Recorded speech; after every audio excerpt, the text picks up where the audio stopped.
Pizza's on the way. I'm playing in 64 and I'm live streaming on YouTube. It's a great day to be alive. Just so happy right now. Ooh, I just woke up and man. Lots of things have been happening over the past week. I've actually been trying to take notes regarding certain subjects and trying to stay on top of certain things because there's just so much that I would love to talk about that just oof.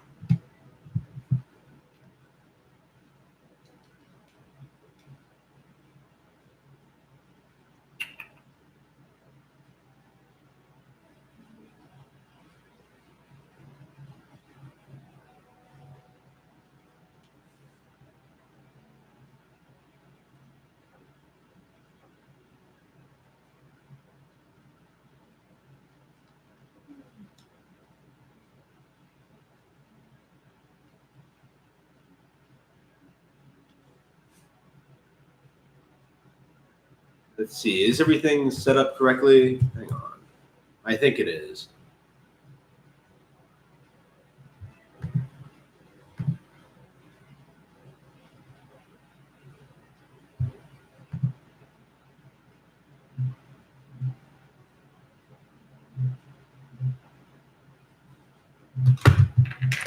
Let me check my sound here. I've been getting paranoid that.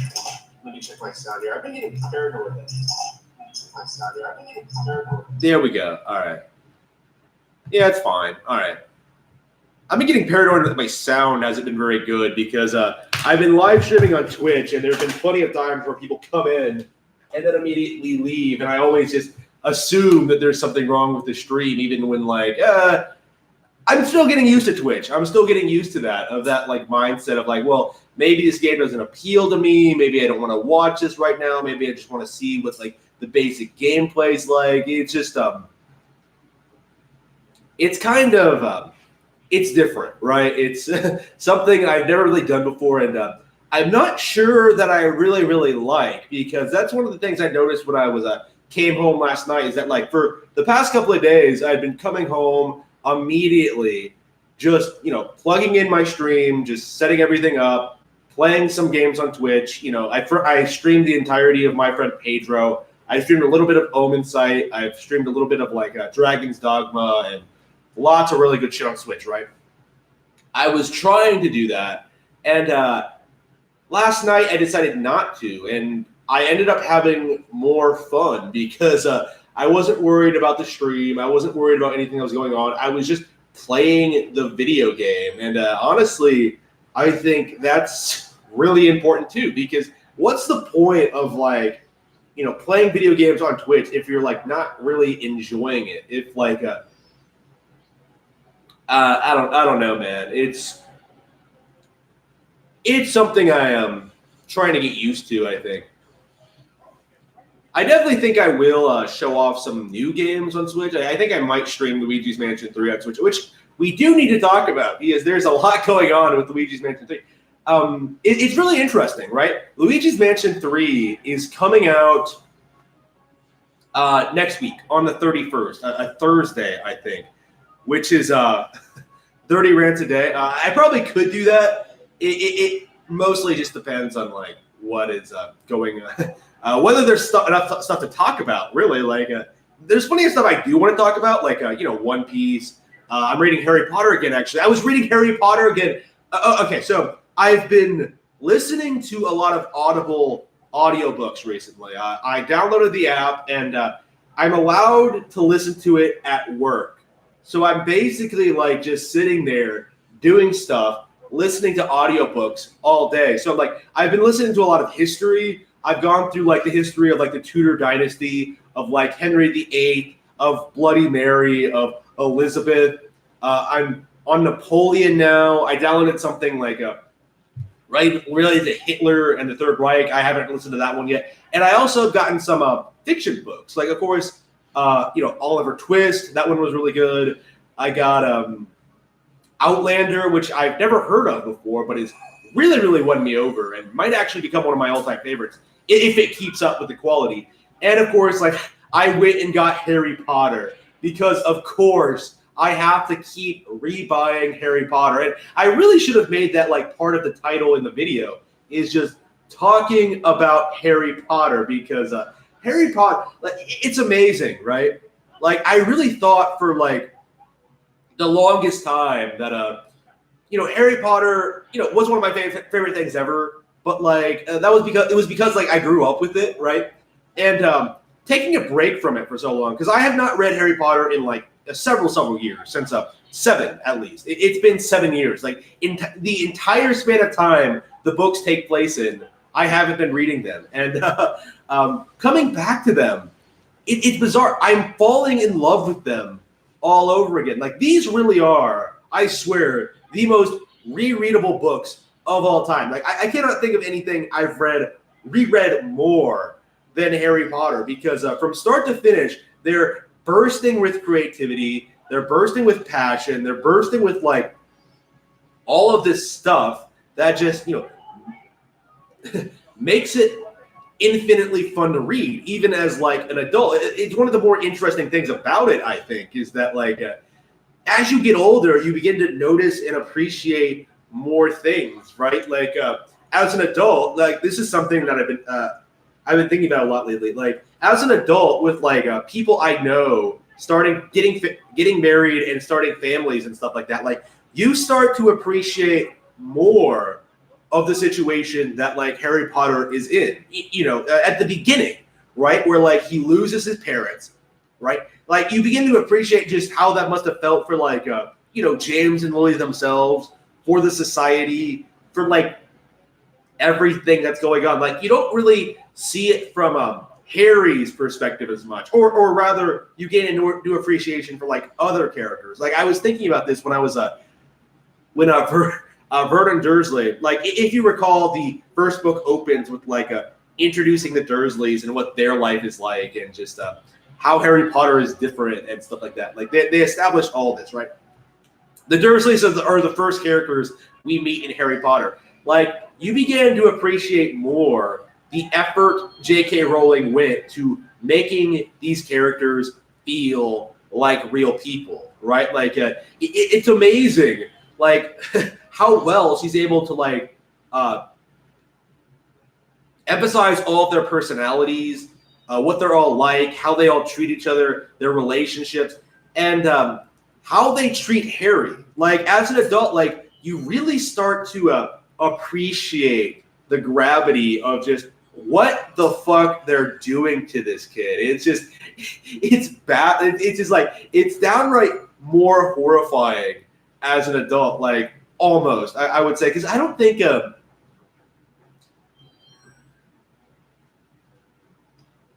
as a kid, I don't think I stopped and was like, oh, this is downright abusive, this is terrible. It was just like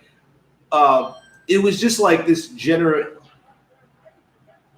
like you hear of how should I put this? It's like you see this kind of behavior as normal, right? Like you see it as just you just take it for what it is at like face value and just sort of like accept it. But like no, it is really messed up what they're doing. Like the lies they tell him about his background, the lengths they go to like prevent him from being happy, like the things they do to like spoil their son Dudley, like the clear bias there, the dissonance between showing like the difference between like Harry and Dudley. It's just unreal. And like I think the last time I played like read the last Harry Potter book, I think I said it was kind of overrated, and that J.K. Rowling didn't really hit her stride until book 3. But like coming back to it after such a long break, I'm just like, I'm feeling like, wow, I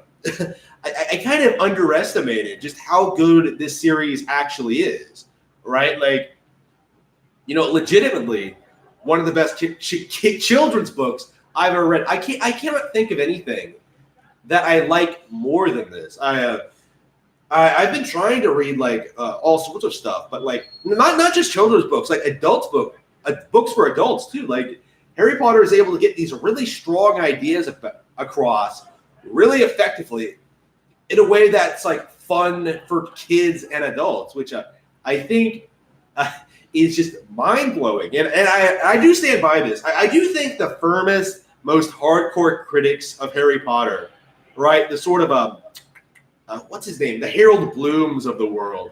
They clearly never actually read the books. Like it's just kind of incredible seeing these like boomers who I think are the only people who don't like the books. Maybe people a little bit older, but boomers who like condemn it, like saying that like Roald Dahl is better than this. I like Roald Dahl. I like lots of these classic children's books. I like I like a lot of stuff, but that doesn't mean that like Harry Potter is bad, right? Like it's just I am really enjoying myself again. Again, I haven't even gotten to Hogwarts yet. I didn't listen to a whole lot of it, but I was like blown away by what I did listen to. Right, like I honestly wanted to sit and like listen to the entire thing in like one go. It was phenomenal, right? Really impressive. I was just like, oh man, Harry Potter. Ugh. So like I'm in a Diagon Alley. Oh yeah, that's another thing about listening to the audiobooks. Certain names are pronounced differently than they are in the movies, and I imagine the pronunciations are more correct in this one because, like, I know Voldemort is generally pronounced incorrectly because of the movies, right? Because the movies were garbage that had no idea what they were doing. Voldemort, the T is silent, right? Voldemort is derived from our French fame. It's the T is silent, right? But there's like they're pronouncing Rubius differently. I always said like Rubius, but like it's Rubius or whatever. It's just and then like Diagon Alley. It's just like how do you say it? Diagon Alley. Just it's all over the place. It's just like. The movie's mispronounced everything. I'm not sure why Joe didn't step in and be like, yeah, don't do that. Especially since she's like willing to step in like with really stupid shit. Yeah. Should this become like a ranting about J.K. Rowling stream? Because I am more than willing to do that. This is another thing I was noticing reading the books, especially in the wake of like the movies and the new movies and the play. The old movies are the new movies are complete shit, right? Complete trash. The play was complete trash. I didn't even read the play or watch the movies. I just read synopsis. Like they were just so awful, and I think that's one of the reasons I was so like critical of Harry Potter in the past couple of years. Is that like these movies, like this new material, was so terrible and so awful and completely misses the point of what made Harry Potter special to begin with. And I guess Jo has become a victim of her own success where she's not really thinking things through very well, right?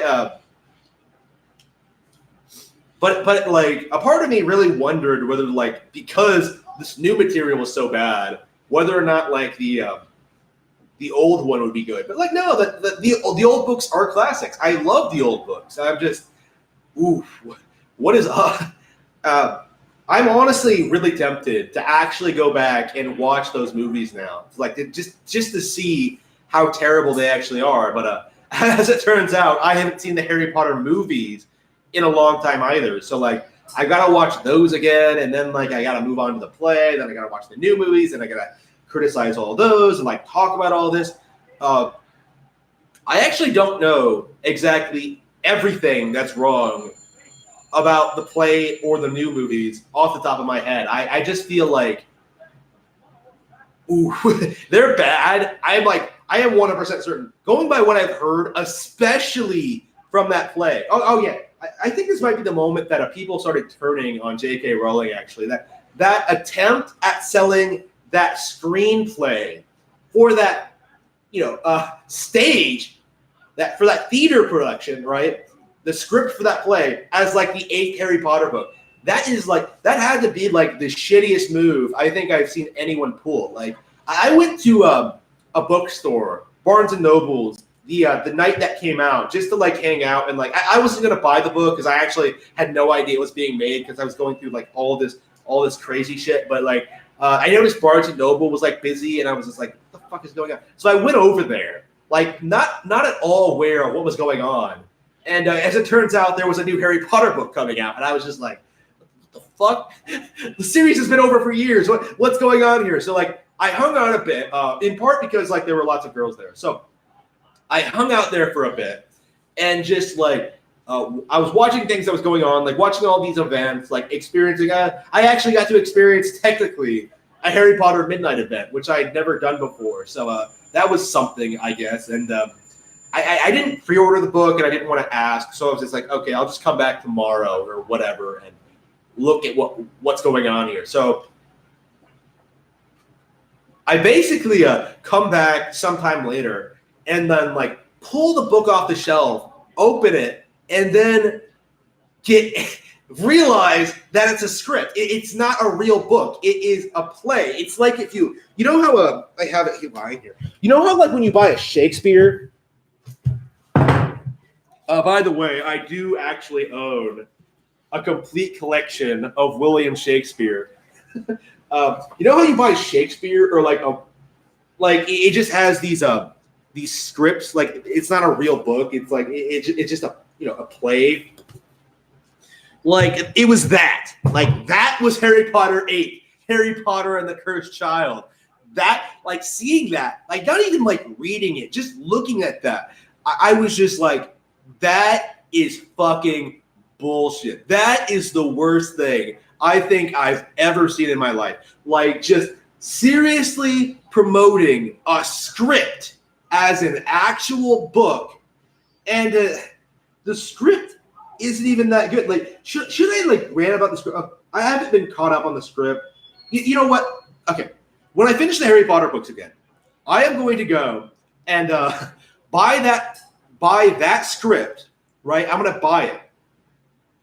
I'm going to buy it and then like read it on air, right? I am going to show you just how bullshit that fucking play is. And if you're a fan of Harry Potter at all, or even like vaguely aware of what it is, like there is absolutely no way that you're not going to be severely underwhelmed and disappointed by it. It's just, it's so bad.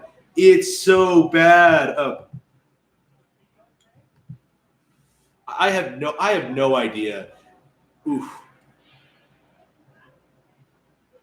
But yeah, the original books are great, and I'm a huge fan. Let's see here. Yeah, I was talking about Luigi's Mansion 3, I think. That's what I was getting at before this whole Harry Potter sideshow happened. I guess I'm talking about my other Audible experiences with my audiobooks. Like I've mostly been listening to history, actually. I'm listening to Napoleon right now. I'm learning a bit more about that, and I'm really starting to wonder whether Edelgard from Fire Among Three Houses was inspired by Napoleon, because they had the same sort of like. It's kind of interesting. To think about that, like Edelgard could have been inspired by a real historical figure, but I brought that up on 4chan, and we talked about it a little bit. It just seems kind of interesting to me. Oof. Oh, Craig, yeah, Daniel Craig is okay, yeah. I have not seen the newer James Bond movies. I need to. I tried watching the entire series. And I quit about halfway through. I was really enjoying them, right? Like, I'm a huge fan, right? Like, I got to, like, the last Roger Moore one. And then, like, I fell off of watching them. I need to get back to it. But, like, you know, I love the movies, right? But every time I hear new tidbits about, like, the Daniel Craig ones, I'm just, like, it's one of those cases, right, where people are ruining these classic IPs for the sake of being like a progressive or modernized or whatever, like what have you.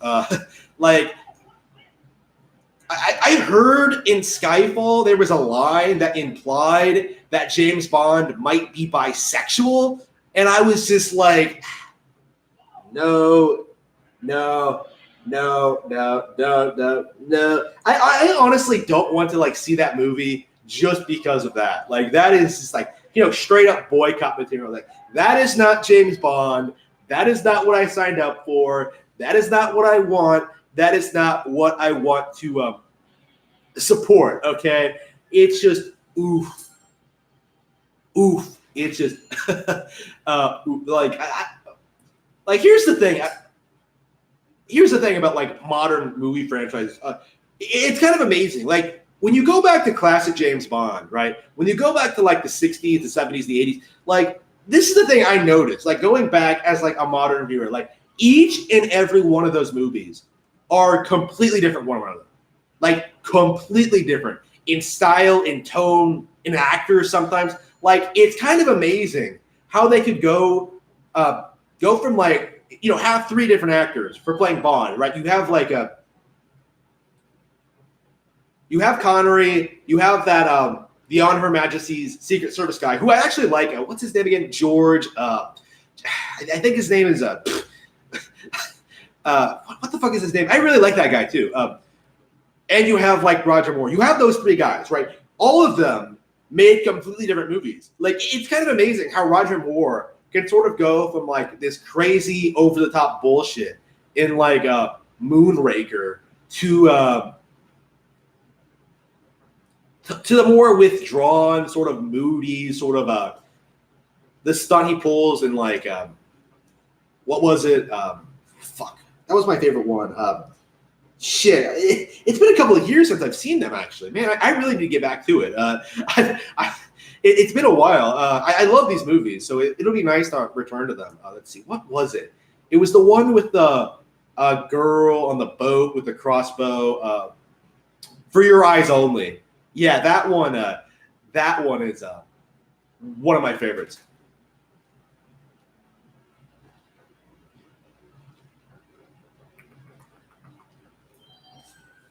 Yeah, Lazenby, that's it. Lazenby, yeah.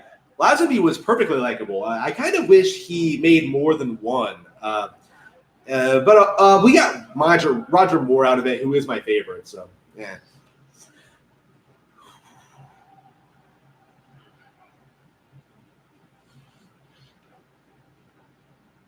Yeah, I don't know.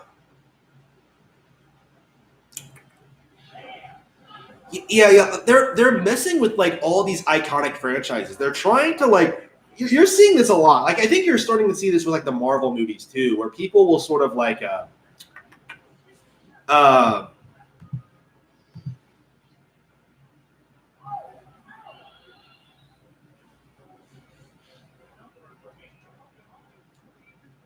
where companies sort of like use these pre-established successful brands in order to push this like very political agenda, right? Like sort of like feminism, like social justice, like LGBT shit, like stuff like that, And I think general audiences don't really like that very much. Generally, what happens if they try to do that with like a new franchise, if they try to make their own thing, people won't see it. So that they have to sort of do this thing where they have to sort of like migrate onto pre-established franchises and try to corrupt them into being something they aren't. So like we're seeing this with like James Bond with this whole like social justice angle, like making a black female 007. Like really, that's what we're doing here. It kind of like you don't really see a lot of push to like make some iconic female character male, right? You don't see that with Ellen Ripley. Like if you suggested that like the new Alien needed to be a reboot that replaced like Ellen Ripley as a with a male character, like you would be like laughed at, right? That's ridiculous. But suddenly it's like this mainstream thing that everyone is doing in like these other franchises. Ghostbusters did it. Like 007 is doing it. Like I'm waiting for like, it's just getting really, really ridiculous. And I expect it might actually kill the MCU. Like I'm not a fan of the MCU anyway. But I think like once people start to realize like what's going on with that whole like once every movie starts being like Captain Marvel, which was already very controversial and unpopular by MCU standards. Like I think more and more people are just going to like boycott them and just not go, and and it's going to be the collapse of the MCU, like the empire they built up, and that's going to be good to see because the MCU has to be like the most overrated thing in the past decade. Like it is like the twilight of this generation. I think that's not like a comparison I make. Okay, maybe it is kind of light because, but like it seems like the same kind of thing. Like it seems like Twilight for boys, right? Like it seems like a dumb fluff action movies that don't have good action, don't have good characters, don't have good plots. They're formulaic, they're uninspired. I just, I am not a fan of anything I've seen in the MCU. Like nothing I've seen from it makes me like, oh, I got to go out and see it. Like when I see people like spurg out about like Black Panther, like Wakanda is real, or like it's the real live action Lion King remake. It just makes me roll my eyes at it. Like it's just is the movie itself good? Like no one's really able to like really tell you what makes these movies good. Like they just tell you like, it was so awesome when Hulk like hulked out and like punched someone. It's just no. Like that's one of the reasons I'm so happy that like Joker has actually outperformed Avengers, because like Joker actually that's one of the really interesting things about Joker. It's not really a superhero movie. It's not really a comic book movie. It's this legitimately well-made drama about this guy going through this like terrible ordeal in his life, right? And like coming to this like ridiculous sort of like a conclusion. It's great. Like it's legitimately a really well-made movie. I can't think of anything I've seen it made in the past 10 years that I like as much as that. Like that is probably the best movie I've seen in a long time. Like I really wish I made a Joker review, because like I think I live streamed like the day after I saw it, like immediately after I saw it, I think, and I was just like, oh yeah, it's good. But now the more I think about it, like the more it's really good. And I think that's one of the reasons MCU fanboys are so salty about it, because it's kind of this is the thing I really like about DC movies. Like, even as like a casual viewer who hasn't seen all of them, like DC actually seems to be willing to do different stuff with its characters. Like they'll do stuff like Joker. They'll make this those crazy ass Harley Quinn movies. Like they're trying to do different stuff, and I think that's really appealing to me personally. Someone who doesn't like formulaic movies, I should say. Like oof.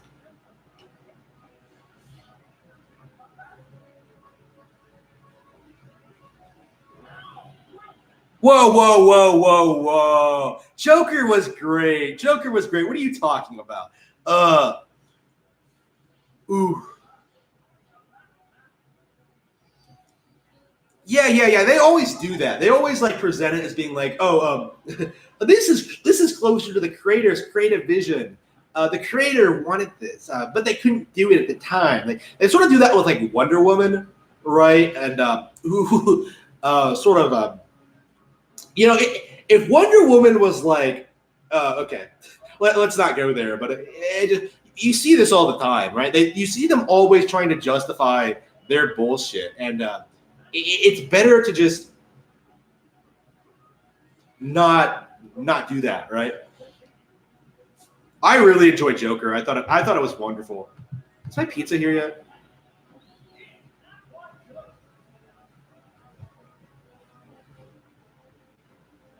All right. Yeah, maybe I should go out and look for it. I guess I should have my shoes on. Let me see here.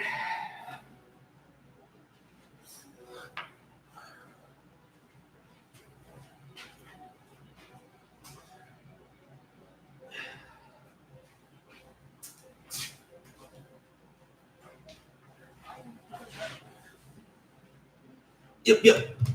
So yeah, I've been playing Pokemon Stadium 2 lately. It's been taking up a lot of my non-Switch time, I would say. It's a fantastic game. Really enjoying it. I've been playing a little bit of Gen 2 on the 3DS as well, Pokemon Silver.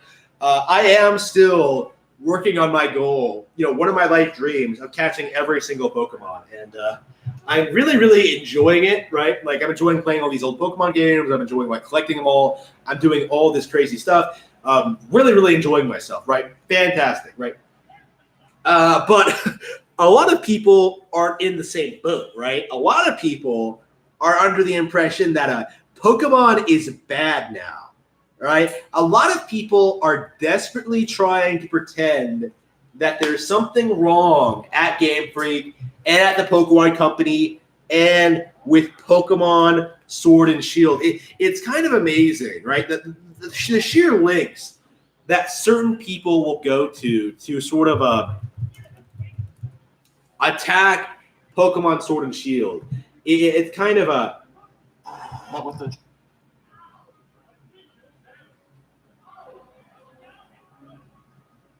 it's kind of amazing the lengths that people like Distant Kingdom will go to sort of okay. Pokemon Sword. Yeah, Distant Kingdom has recently outdone himself with his bullshit. Let me see if I can find this specific tweet. Let's see, Distant Kingdom.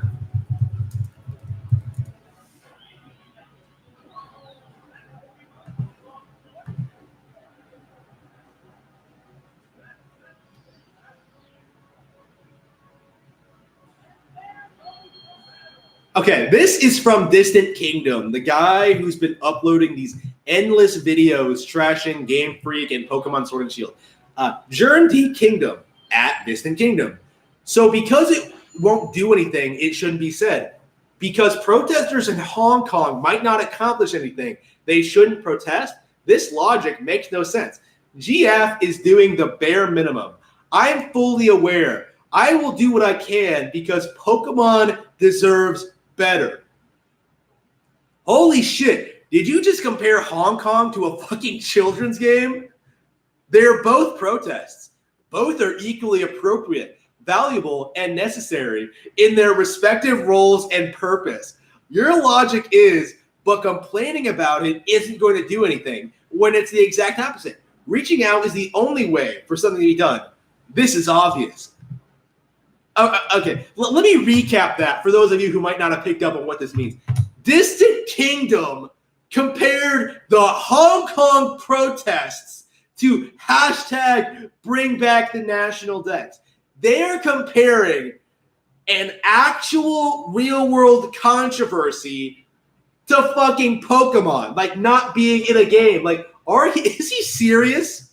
Like, is this really what the hill he wants to die on? This really is what he's trying to do? Really? It just, oh, man. Ooh. Embarrassing, like straight up embarrassing. I guess I should start with fear. Yep, there we go. Ooh.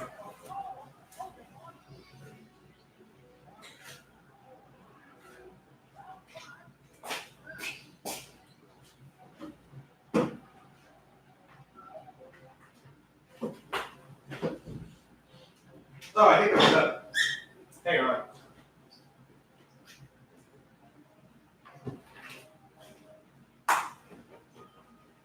Let me get back to pizza real quick, guys.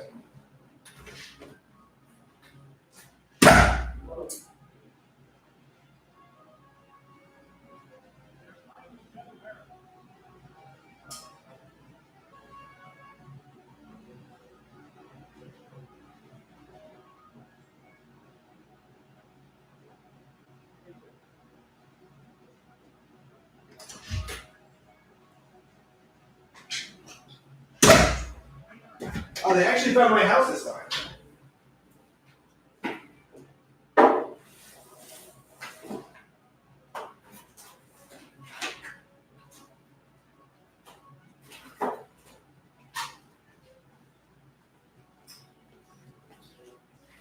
Delicious.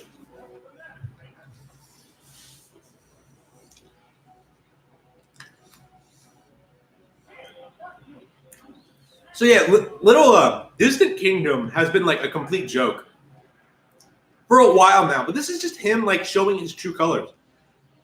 Like, let's see. Okay, this is one of his videos. Game footage, not final. Let's see what it is. Shield are set up to be the most ambitious games in the series.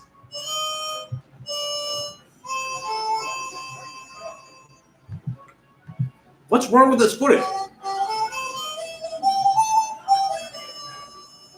Pokemon Sword and Shield are set up to be the most ambitious games in the series.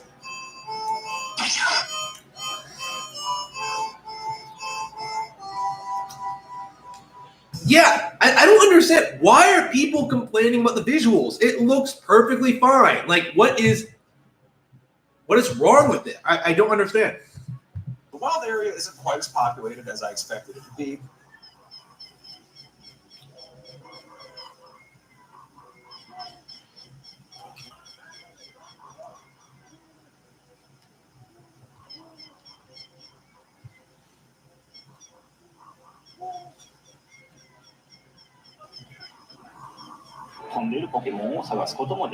The wild area. What is that? What the fuck is that? Who put your fucking hole?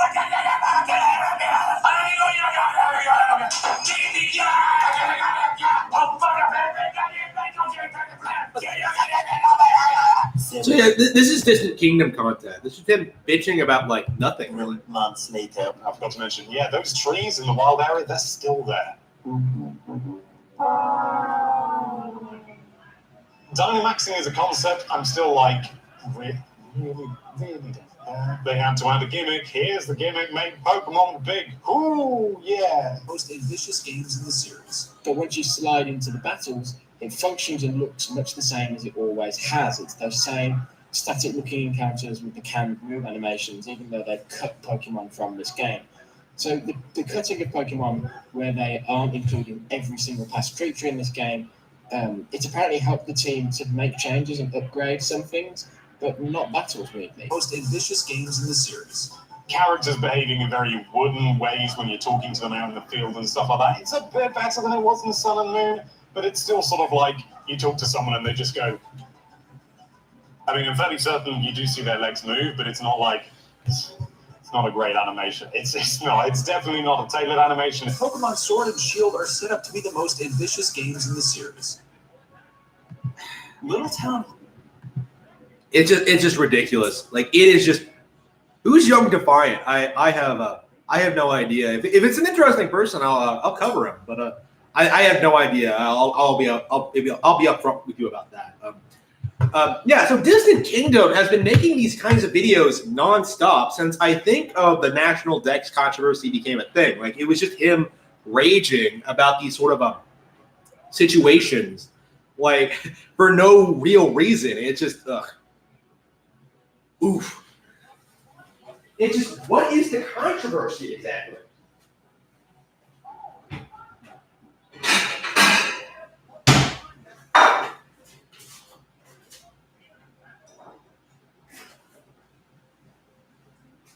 Sorry, I am starving. A nice little makeshift table here. Okay, so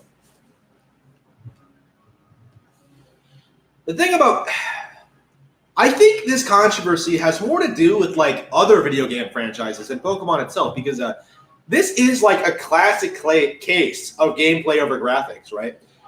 This is like, it reminds me a lot. It's like the inverse of what's happening with like games like The Witcher 3, or like these AAA games, or like The Last of Us Part 2. Like, people look at them, these carefully constructed fake cinematic trailers, and they're like, oh, these games look amazing. And then like the game comes out and it's complete garbage. Pokemon is going to be the opposite of that, right? It is, an all right looking game, right? It's not bad looking. It's all right. That is getting slammed on for not like faking images, right? Like, it's not faking gameplay or anything like that. Like pre-release, it's not obvious how fun this game is going to be. It's just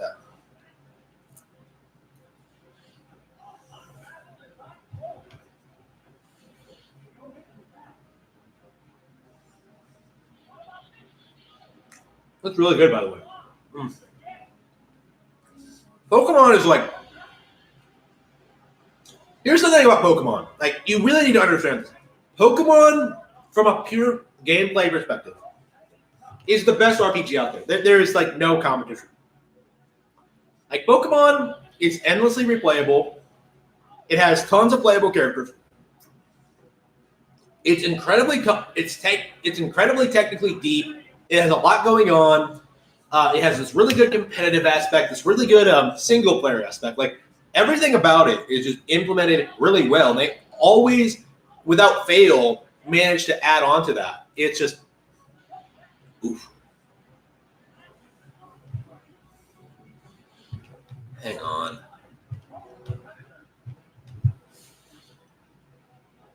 I love how, like, every time the enemy uses Zap Cannon, it hits. But every time I use it, I just missed all 5 of my Zap Cannons. Just unbelievable.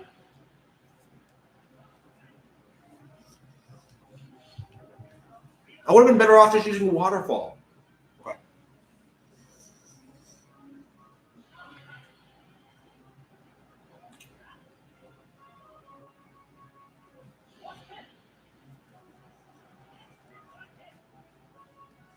What a way to lose. Embarrassing.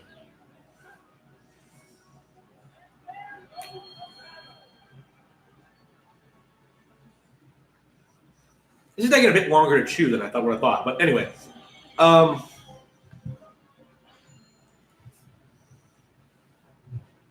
It's like, that's the thing about this whole Pokemon Sword and Shield controversy.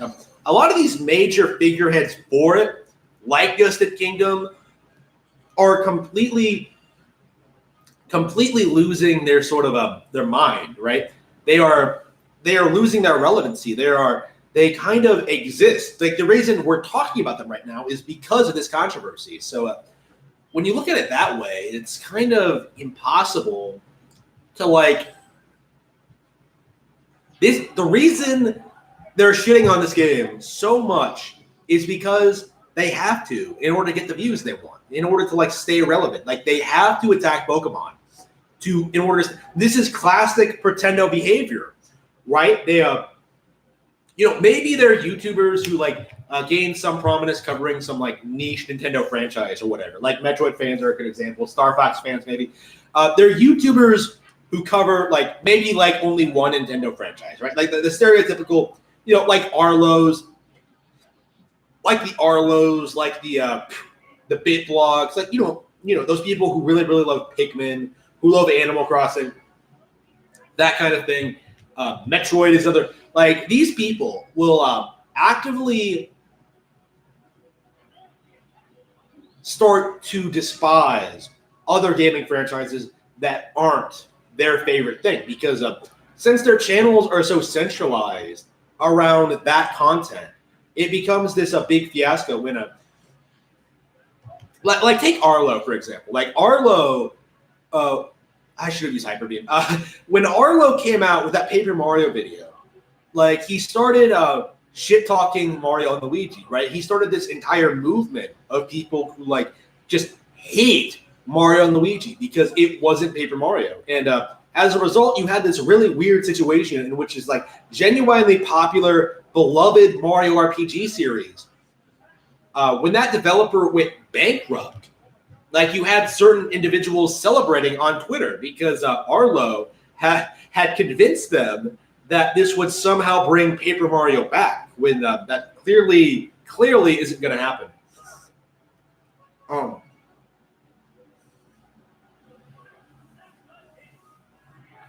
Yes, I heartily dislike Arlo.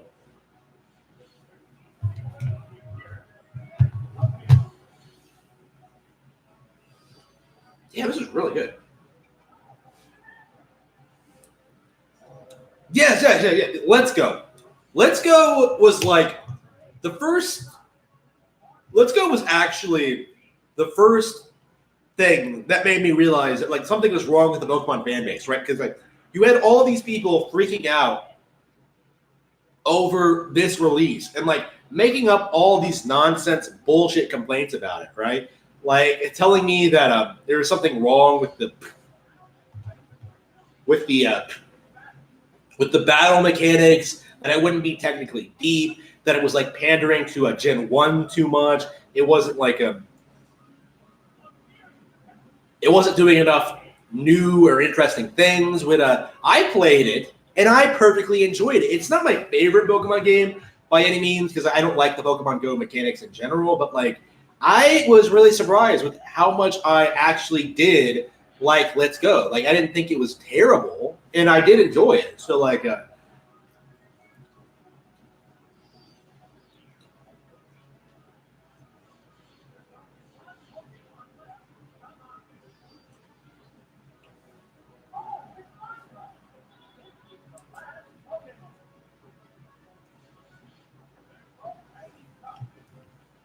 yeah, what's the deal with medieval? Like that has to be the most blatant case of trying to promote an obscure PlayStation game that no one cares about as a classic I've ever seen in my life. Like I'd never heard of that game before that remastered was announced, and suddenly it's like this PlayStation classic. Like no, unbelievable.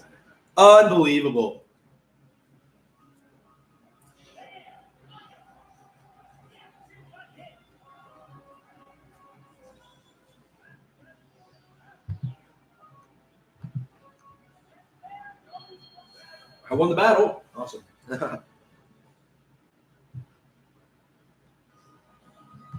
Okay, let's look at this Distant Kingdom video of Little Town Heroes combat. Let's see what he talks about here. By the way, can you hear the audio from the videos? I'm not sure if it works with my new microphone or not. But yeah, we're going to play this Little Town Hero combat guide from Distant Kingdom. Hero has a surprisingly robust and complex combat system that consists of a lot of different moving parts which come together to shape a satisfying and enjoyable experience when encountering enemies in the game. This video will allow you to more easily digest Town's multi-layered battle mechanics that are quite overwhelming at first glance. Town is a turn-based tactics system within turns, the main goal being to hit your opponent until their hearts are fully depleted. This is easier said than done. The game has you focus around a mechanic called Is-Its. These are ideas that have yet to be fully realized, and cannot be used until they are. You are given 5 random Is-Its at the start of battle. To be able to utilize these ideas, you must first upgrade them into a tangible form called a Dazit. You can accomplish this by expending power. The amount of power required to upgrade an Is-It is denoted on the Is-It itself. Is-Its come in 3 different colors: red, yellow, and blue. And each color utilizes different effects, but these effects are more relevant when upgraded into Dazits. So we will address their effects when we get there. The amount of power you have accessible to you in any given turn can be seen in this bar right here. The POW icon at the bottom indicates how much power you will start with at the beginning of every turn. The meter fills up a set amount after every turn, increasing by 1 when fully filled.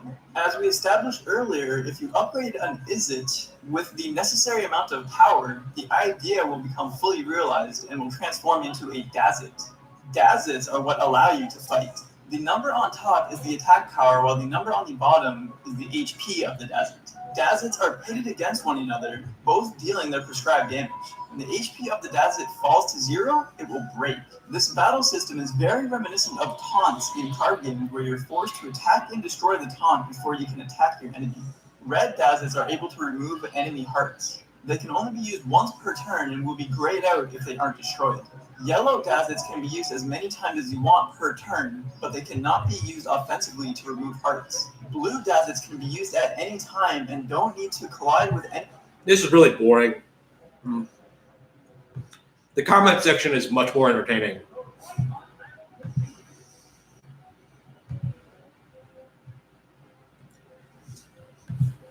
I don't feel comfortable supporting a game that may be the primary cause for a series I love dying. I can't believe they're still pushing that narrative. Are they serious?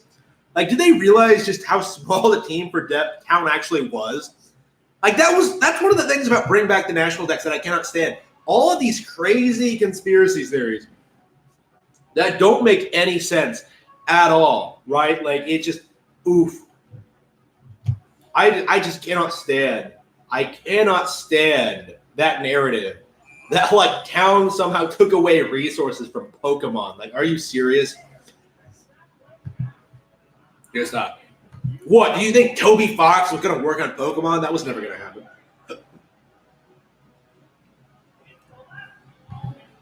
I'm cool with branching out and making other games, but what the fuck is this? It's almost like they prioritize this game over another. Are they serious? This is really their conspiracy. Like, you can't really say... Okay, the reason this whole narrative came about was that, like, people thought... They honestly thought that, like, Town looked better than Sword and Shield. But now it's apparent that that's not true. And they're still trying to push this narrative that, like, they put more effort into this than Pokemon, even when there's no indication that it is. Like, this game, you can buy on the eShop for, like, $25. It's clearly a budget title, right? But it's just... Really? Ugh.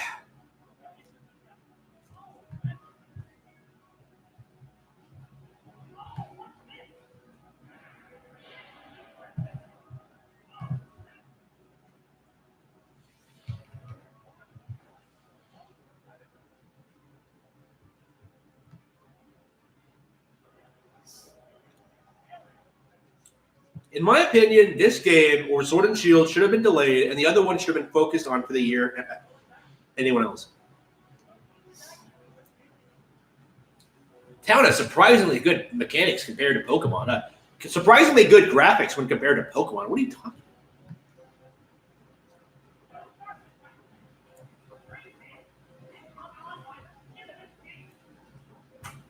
Ugh. This needs...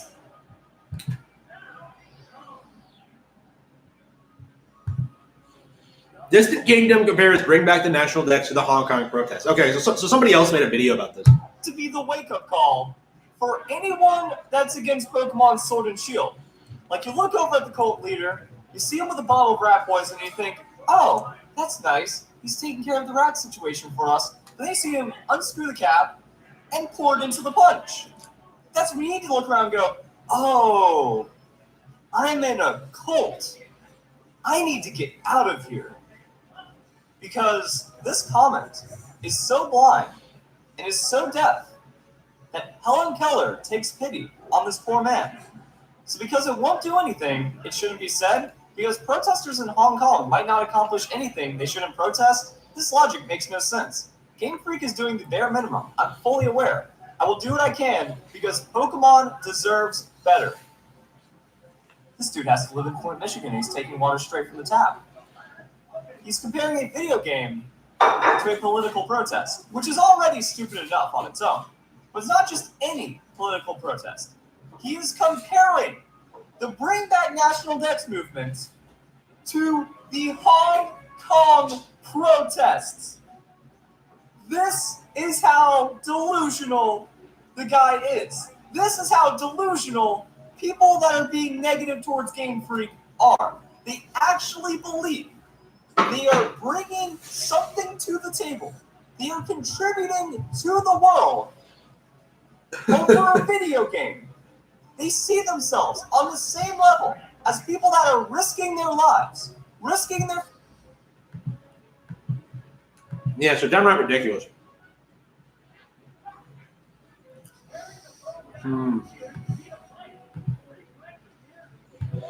Let's see here. What else was it? Oh, yeah. Ubisoft. Right? I could talk about Ubisoft. Or I guess I could hold off for a bit till I finish my pizza. But, yeah, that's definitely a topic on the agenda here. Is there going to be another Nintendo Direct this year? I hope so, but I'm not entirely sure it's likely. Like, maybe we'll get one in November. I can't see there being one in December.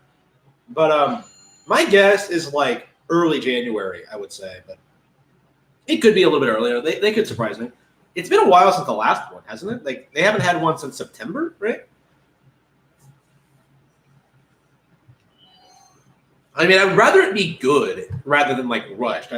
I was kind of expecting another one for Luigi's Mansion 3, but we never got it. And that's another thing about, like,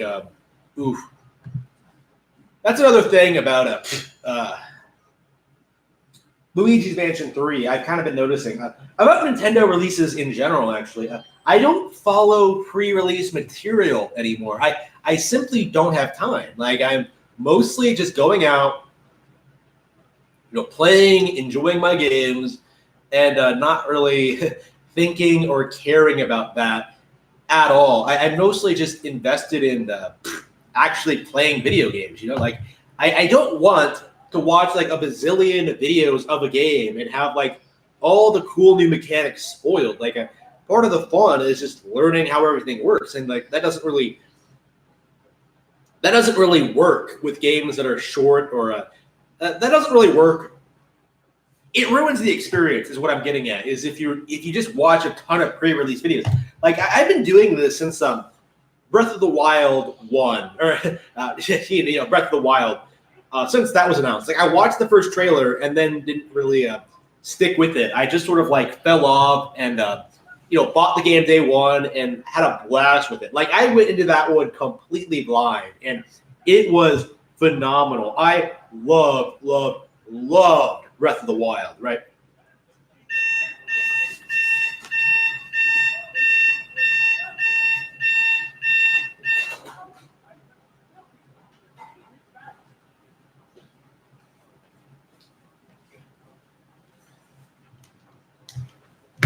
Oof. Let's see here.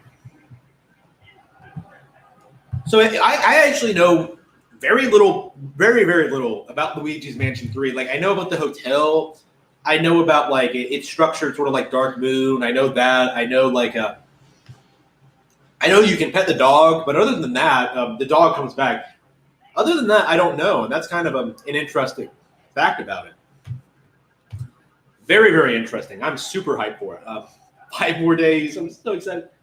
I probably will be live streaming that game on Twitch, so definitely check me out on twitch.tv/Super Nintendo Power to see just what that game is like. If you can't buy a day one, I would suggest you go ahead and buy it already.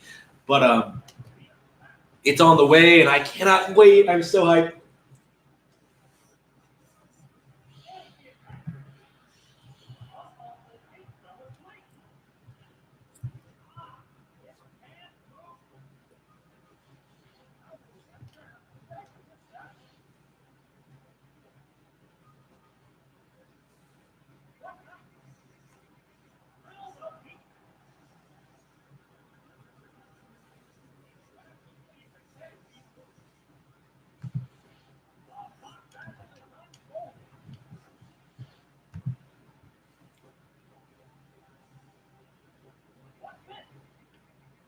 Let's see.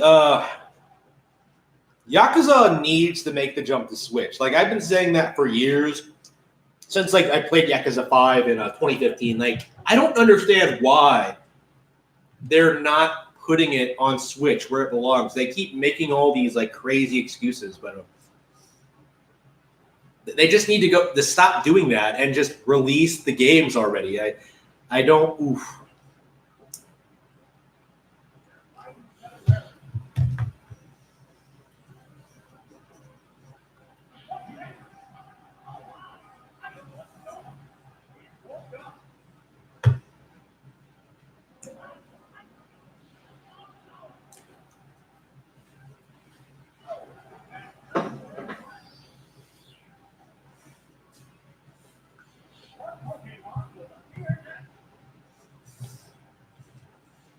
Oh, good.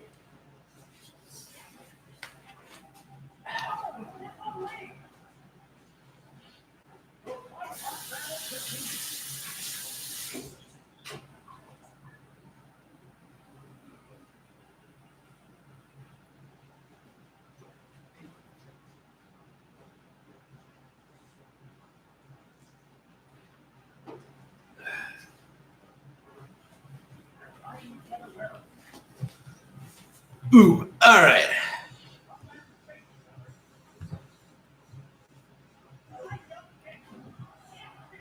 Let's see, what was I?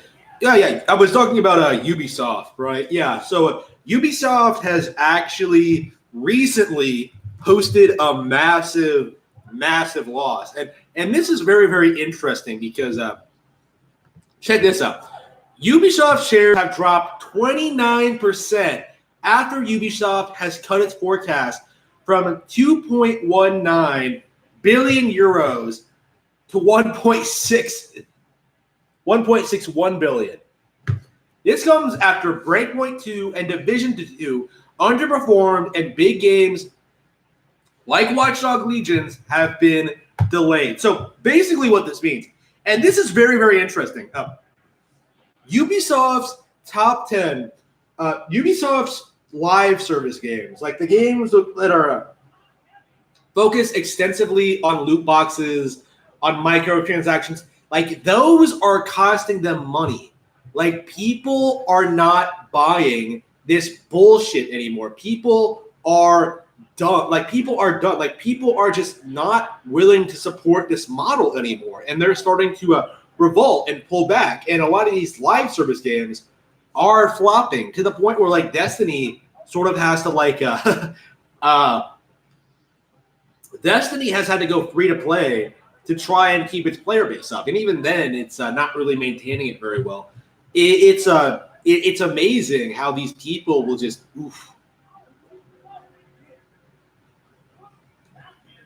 It's amazing how these people will just, try to sacrifice everything, trying to make microtransactions normal and mainstream, and it's just, it's not going to work. Like I think we've reached the breaking point where people are not willing to support multiple $60 games with this kind of microtransaction model, right? People are just boycotting it, and that's actually the reason I did not buy Overwatch on Switch. In fact, I think a lot of people boycotted Overwatch on Switch. I think most people did so because of the Chinese protest, but the thing that did it for me personally, as someone who's not invested in the Chinese protest, like for me personally, it was because of the loot boxes. Like I was looking at them advertising the game, and they like seriously tried to paint getting free loot boxes as like a draw to buying the game on Switch. And when I saw that, I was immediately just like, no, and just like, I gave the game a yikes, or what do they call, like on the Switch news store, you can actually like vote on whether you like or dislike the news. So like I dislike that to protest it, and and didn't buy the game. Like fuck Overwatch. Like I've been saying that since it came out, but I'm glad to see people are finally starting to come around to my line of thinking when it comes to that, because shit, this motherfucker has a Mew. I hate them. They always throw out the Mew. Okay. Shit.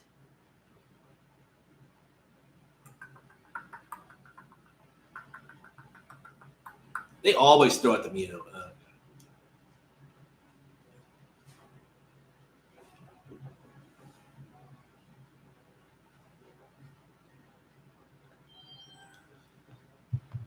Ooh.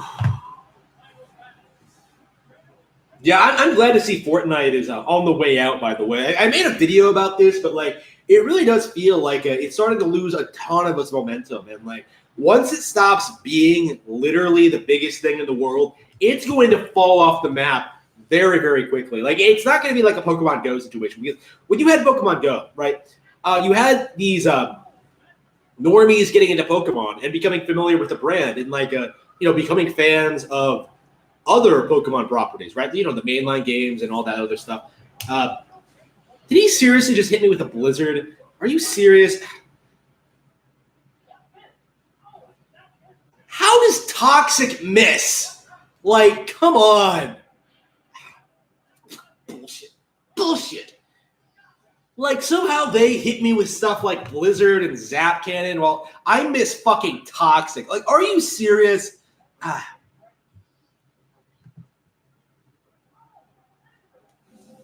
So my N64 collection is coming along. I have quite a few games on my Amazon wish list already. What do I have here? I could talk about that for a bit. Let's see.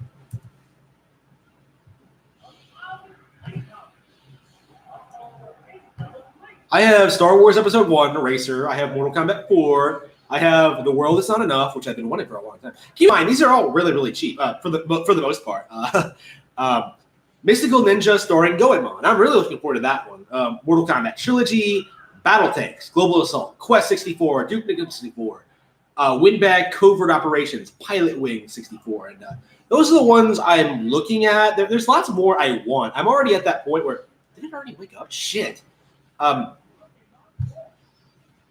There are already a lot of games that I know I want to get that I haven't really looked at before. Oof.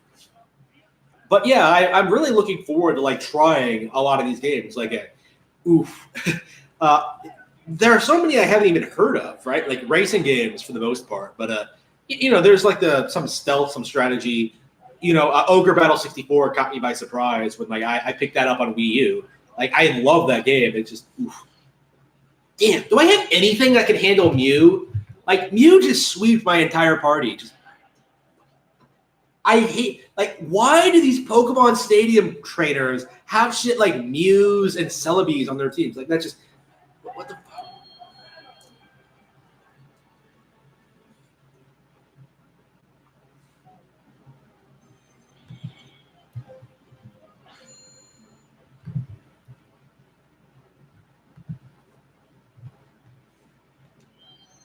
Yeah, this is the last trainer, too. So once I beat it, I'll have this cup in the bag. So the final battle of the Prime Cup. I need to do this. Do I have anything that can handle Mew? I don't think I do. I guess I could just try hyper beaming it. And then just hoping that kills it.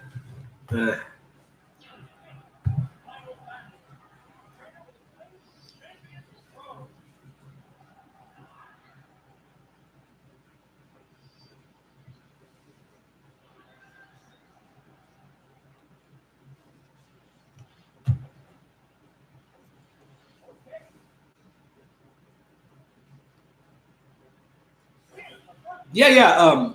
I've been playing Conker's Bad Fur Day on Xbox One after finishing Banjo-Kazooie on Rare Replay, and it's one of those games that's it gets better with age, man. It's like a fine wine.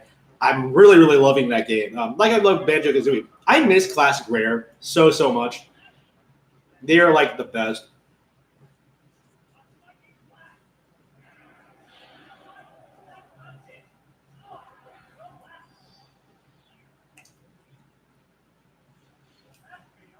Okay.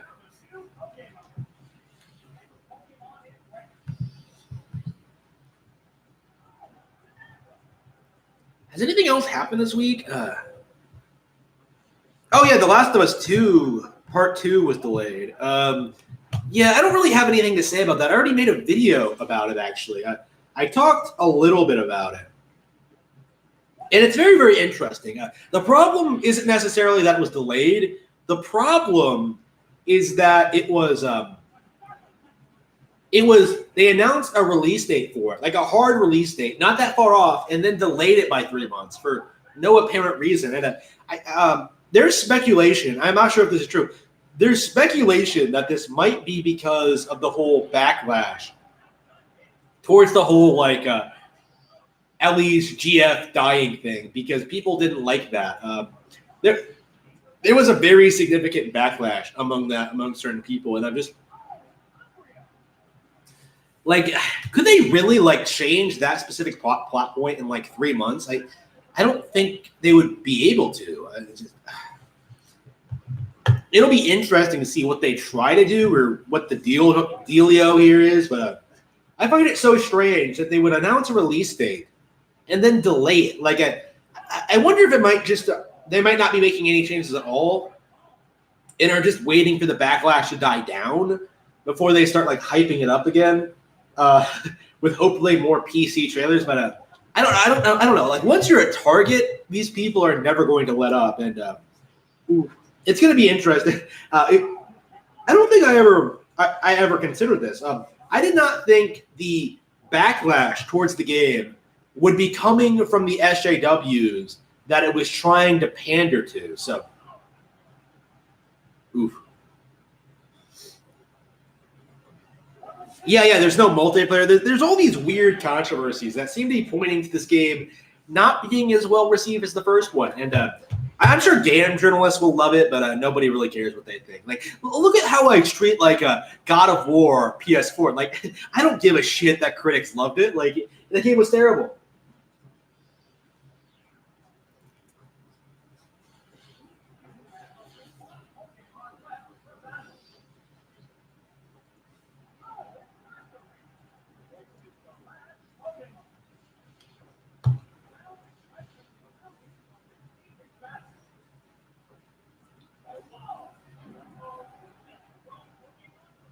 I did it! I beat the Prime Cup! Ooh.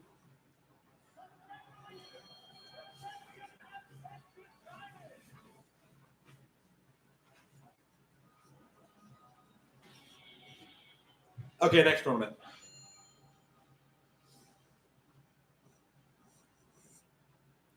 No, people tried to pretend to care about The Last of Us. Here's the thing about The Last of Us multiplayer.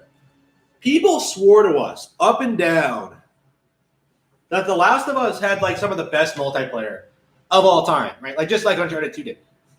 Like you had all these people in NeoGAF like pushing this narrative. Like The Last of Us had this like stellar online mode, right? It wasn't true, but they would still like go out there and pretend it. Like, but now like the developers aren't putting the multiplayer in the game, almost like it didn't actually matter. This just goes what I was saying. I really need to finish this food.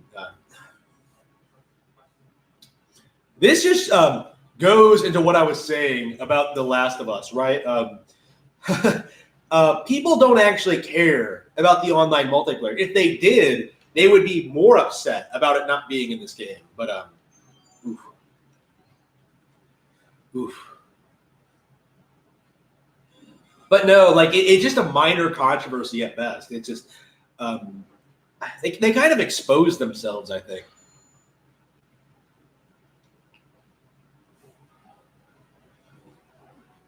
I don't know. Maybe that's what the delay is for, to add in a multiplayer mode last minute, but I don't think so.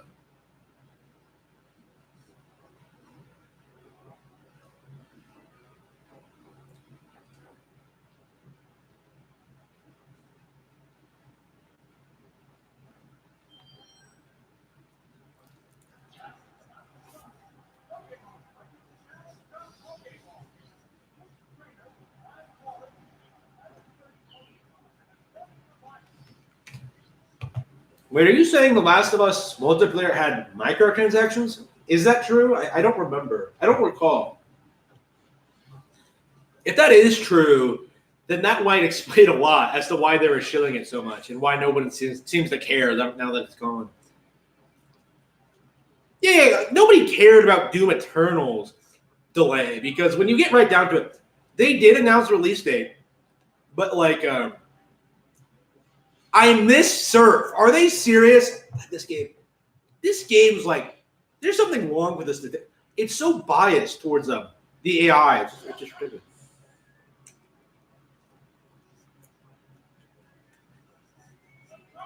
Like, as if this game wasn't hard enough. Like, really.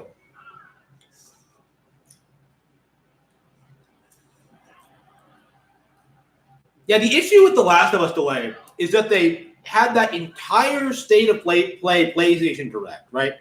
In order to push this narrative, in order to promote The Last of Us and talk about a release date. That's all anybody wanted to know was the release date. They announced it and then they immediately delayed it like a month later. What are they doing? Like, how do you do something like that? It's just unbelievable.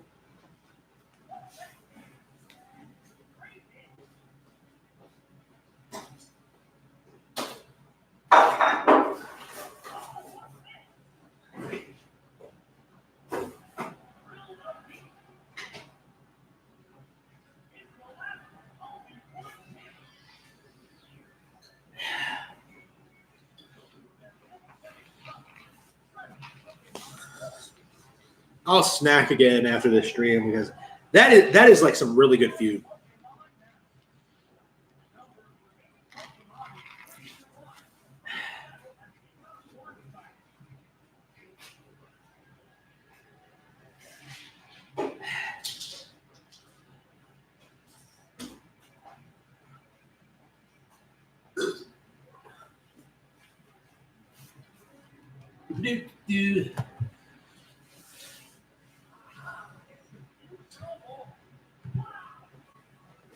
Yeah, Doom 64. That's one of the only reasons I don't have that one on my N64 wish list is because I'll be buying it new on the Switch shop. So I'm really looking forward to that one. I'm really interested in seeing just how good it is.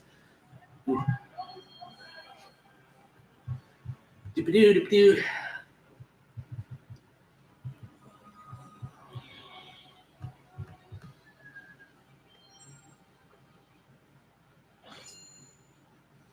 Let's see here.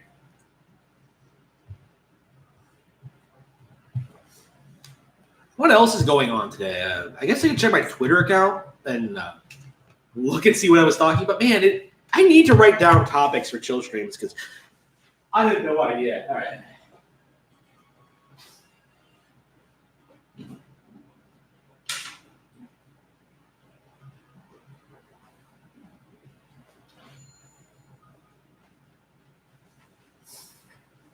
All right.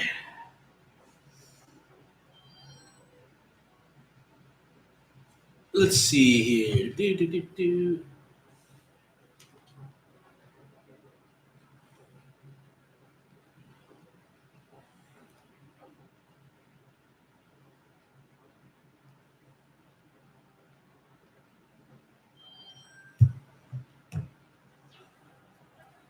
Yep. Really looking forward to Luigi's Mansion 3. Oh, yeah. Super Metroid phone, Super Metroid shirt. I'm really in a Super Metroid mood today. I just finished again just a couple of days ago, and it was just as good as ever. That game is like truly a classic in every sense of the word. Let's see here. Oh, The Legend of Zelda Majora's Mask for the N64 was released on this day in North America 19 years ago. So it will have its 20th anniversary next year. That's really, really good. I love that game. So definitely go out and play Majora's Mask if you haven't already. Let's see.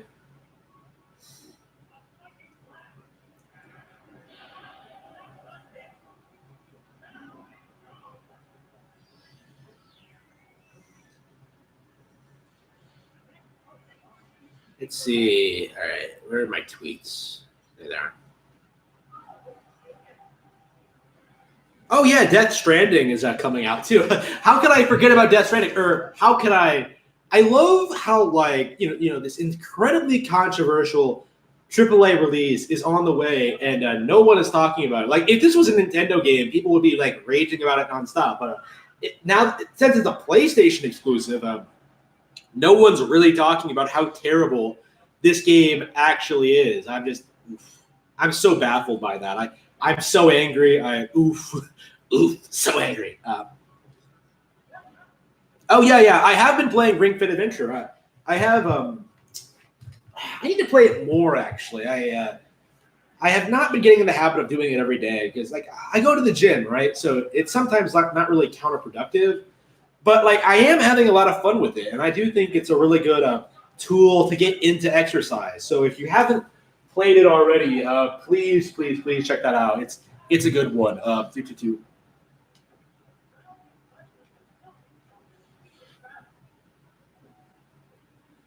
Oh yeah. People were raging about Pokemon and the EXP share thing. Like this just goes back into what I was talking about. Like it doesn't feel like they're making up stuff to be angry about. It just. Let's see.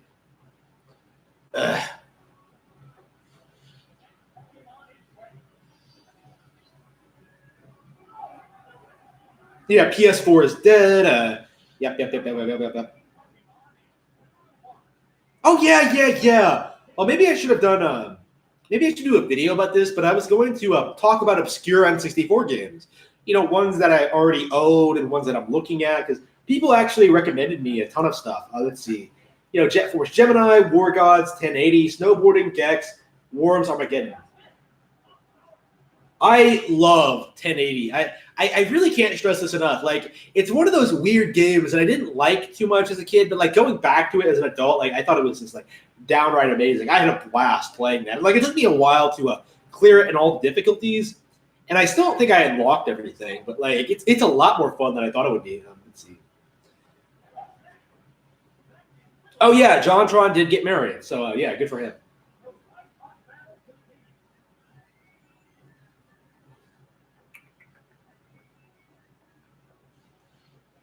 Oh no! Overwatch is still in phase 1 of its MCU-like story, which means their version of the Avengers is coming. Can we stop? Can we seriously stop pretending that Overwatch has a story or lore or that anybody cares about this entire video game franchise? Like,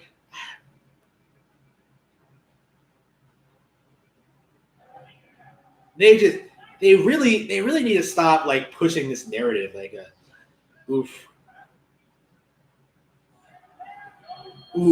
ridiculous.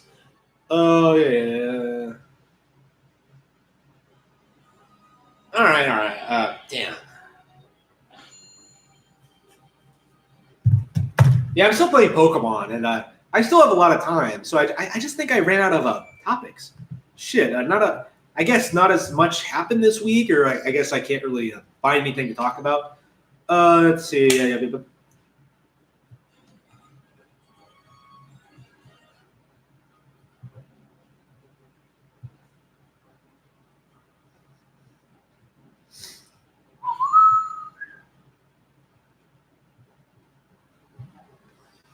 Let's see. I'm really okay. Let me see.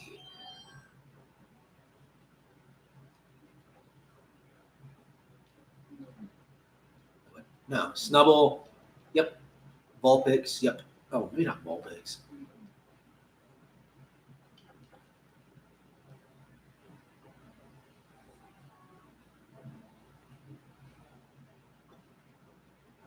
Awesome. Yeah, I really like this cut because it's making you use a Pokemon you otherwise would normally not use. It's awesome.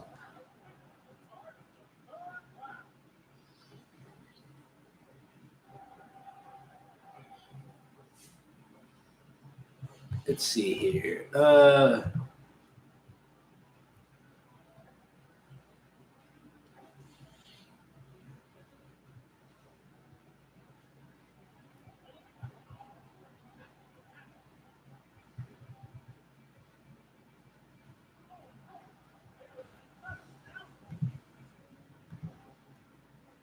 So yeah, Death Stranding is going to be this like, ooh, man. It comes out what, November 8th, I think.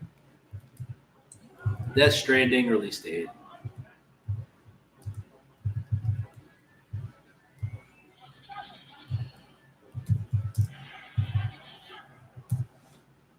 Let's see, it is November 8th, 2019. It's not that far away. Wow. And yeah, I think it's only a couple of days away, or a couple of weeks away, like a week from Luigi's Mansion 3, which is next week.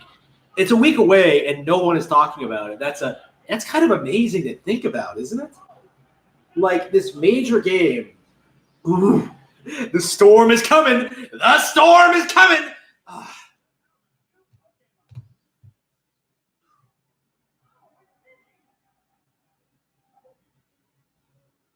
Oh yeah. Mario Galaxy. Yep. Love me some Mario Galaxy. I was playing I need to get back to finishing Super Mario Galaxy 2 because I was playing that again and I was really enjoying it, but I didn't quite 100%. I think I got to the green stars, maybe. Definitely a lot to do. Yeah, I just have so many games right now, like Switch games especially. You know, like this game of 4 is on the way. Luigi's Mansion 3 is on the way. I'm getting this like a Disney afternoon collection. It has like the Lion King and Aladdin on it.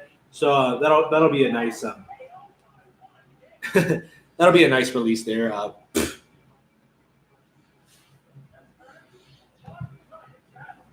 Odyssey is in no way better than Breath of the Wild. What are you talking about? Shit.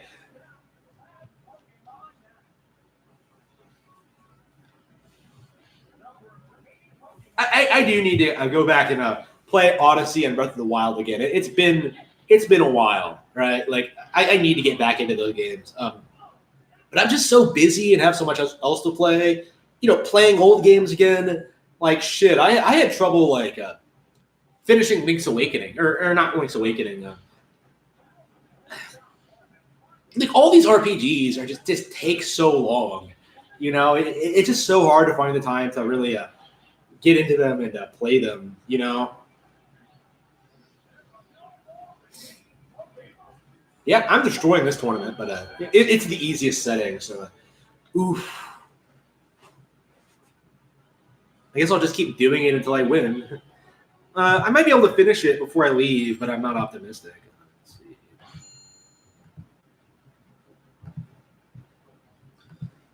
It's over already? That makes me so angry. What a bitch. All right.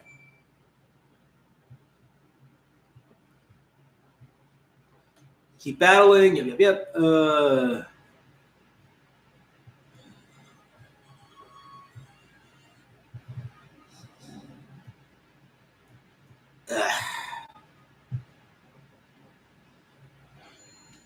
right.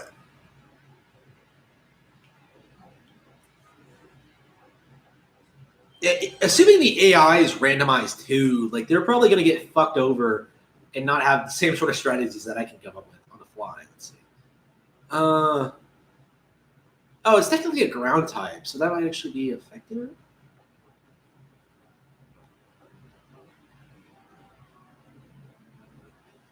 Oh, no. Let's use Vulpix, yeah. Zubat, Drowsy. No. Zubat, Wooper, and good old Vulpix.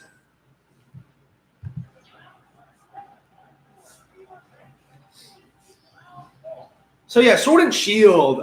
It comes out on the 15th.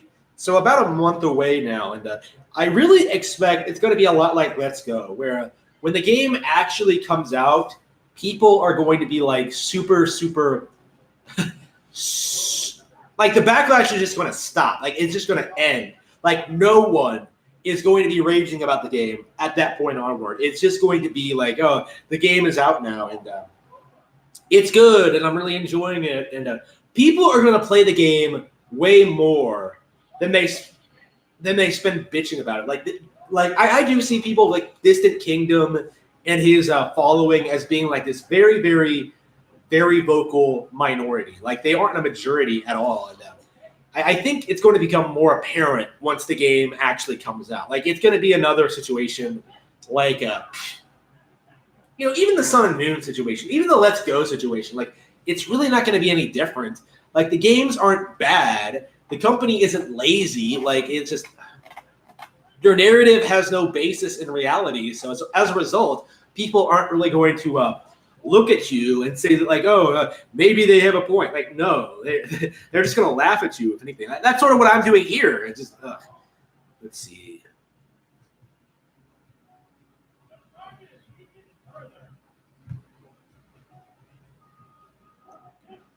Let's see here. Are there any more weird YouTube videos I could look at?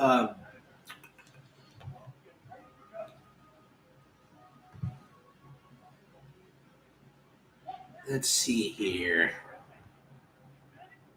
Chiller7. Yeah, that's a weird one.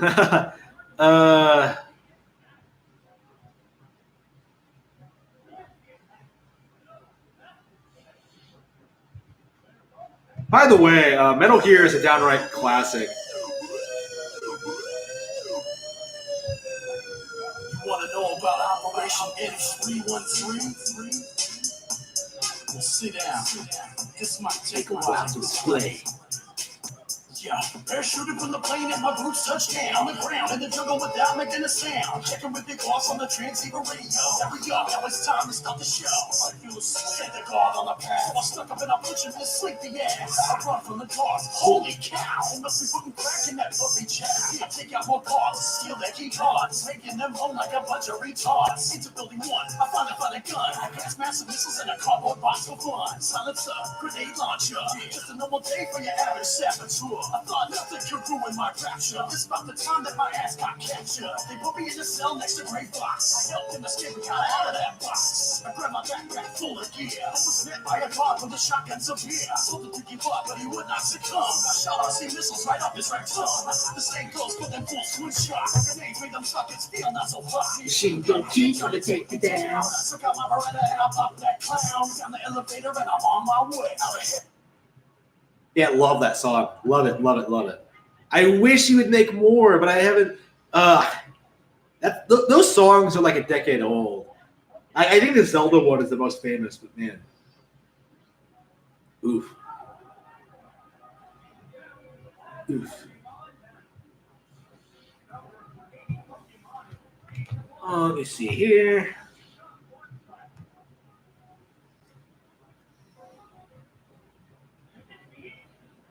Let's see here.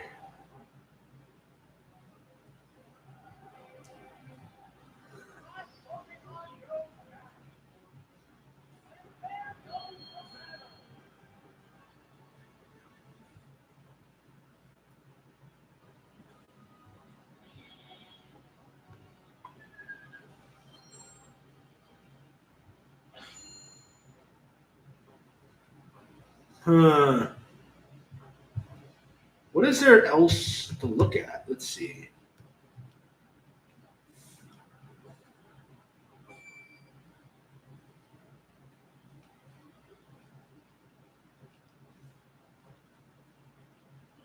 Okay, what flaws exactly does Breath of the Wild have? You motherfuckers will always come on streams, always come on people's videos, or make video essays of your own, like insisting that Breath of the Wild has flaws. But like, tell me this, like, what open world game does open world better than Breath of the Wild? Like, you can't answer that because none of them do. Like just compare. Like, people always rage about the dungeons in Breath of the Wild, but they are still infinitely better than anything in Skyrim. You know, like it just. Ooh, yeah. It's just laughable to see people like, ooh, try and pretend there's anything wrong with what Nintendo is doing. Like, it just, with Breath of the Wild, it just, like, it goes back into that video I showed like 2 weeks back, was it? Where like I had that guy came on, like I showed that guy's video where he just like just rambled about like these dungeons they take 15 minutes without a guide. It was just, who cares? Like, who cares really? It just like with like it really does feel like everyone who complains about Breath of the Wild is just upset that their favorite game does not get the same kind of attention, and that's fine. Like, I would love for stuff to, I would have loved for stuff like Codename Steam to get more attention. Stuff like, Little King Story or Yakuza even, or Dragon Quest. But at the end of the day, like, you shouldn't take that out on a more successful franchise. Like, you should just like play and enjoy your game. And it just, why do you feel the need to compulsively attack Zelda? Because, it's more popular than the PS4. Like, I really don't understand. Like, I think that's what this boils down to, actually, is that, like, PS4 owners were salty that day one Switch had a better library than the PS4 has right now, because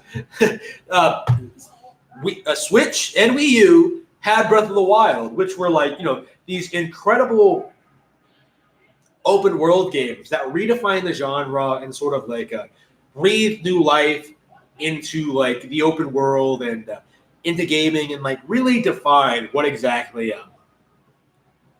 a tier list video. How do I make a tier list video? I've seen like the tier list. I would love to do it. I would love to do it. I'd probably do it Video Game Lover 58. Not Video Game Lover. Fuck, who was it? What was his name? Fuck, it wasn't Video Game Lover. It was someone else. Sephiroth Sword 57. I would love to do what he did and like make a console list, and then like at the bottom on the garbage tire, I would just put like every PlayStation console ever made, because that's where they belong. I would love to do that, but yes. Seriously though, I'll definitely have to look into that. It's not really a popular thing anymore, but like it's still like a fun idea, and I think I would do it like at least once. Maybe with like a Fire Emblem waifus or something like that.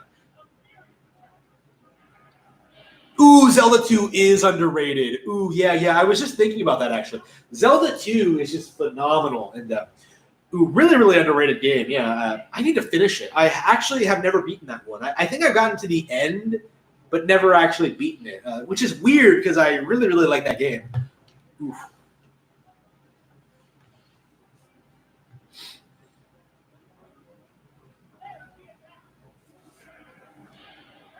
Yeah, time's going by really slowly right now. Just oof. It's like, wow. This past 40 minutes has been like, wow, it felt like hours. I don't know. Oof. That's not a good thing, but all right. Oof.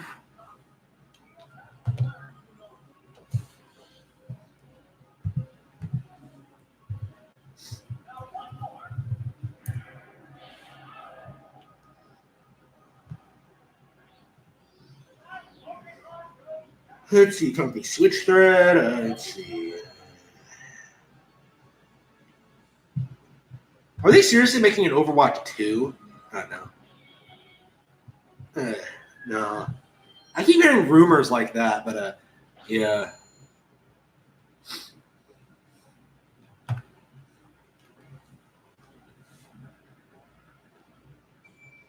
Oof. GTA, man, I really hope in our lifetimes we see like GTA fade away and be irrelevant because I'm really sick of people like bringing it up as some like a high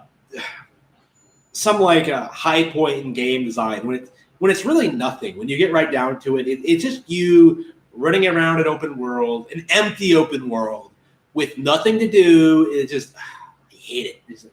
I hate it.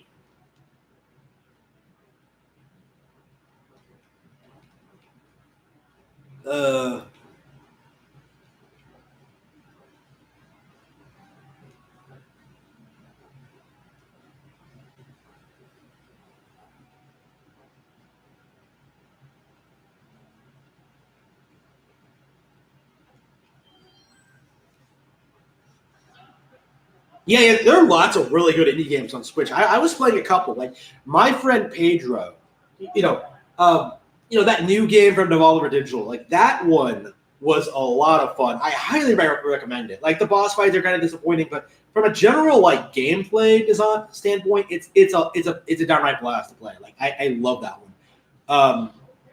I'm playing something called Omen Sight right now. I'm not sure how popular it is. I don't think anybody's really talked about it, but it's this really engaging sort of like Zelda-ish action game, or Darksiders-ish, I should say, where you sort of go along, follow along these people as they like deal with this end of the world scenario, and it's incredibly engaging and honestly well written. I am not uncomfortable at all in saying that Omen Sight is actually does have a better story than any PlayStation title I can think of that isn't Shadow of the Colossus. Like Shadow of the Colossus, I think is an illegal song, but like everything else, like Uncharted, The Last of Us, Omen Sight is way better than those. I highly recommend Omen Sight. It's great. Yeah. I just got done playing Hawaii Shakedown. It wasn't great. I'm not gonna lie. I thought it was kind of mediocre, but it was all right, I guess.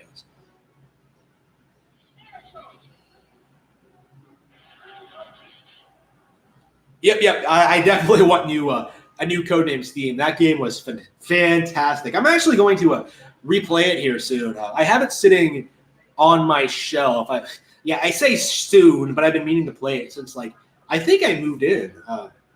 It's been a while. It came out early 2015. So if I play it next year, it'll have been 5 years since I played it. And I really love that game. So it's hard to keep up with everything. Every game I love. Even the ones I really like. I have Pandora's Tower here. I need to finish that. I have a Super Mario Galaxy 2, The Last Story, Punch-Out, Baten Kaido's Origins, Resident Evil. I've never finished that. Let's see. I think that's what is that? Oh, Pokemon Omega Ruby. I just bought that actually, and I still have not played it.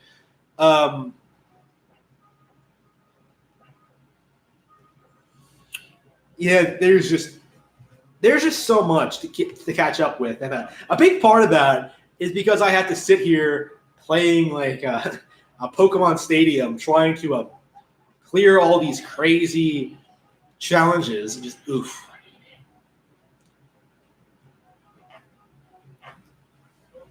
I'm definitely anxious to sort of reach the point where I can play more games. So, oof.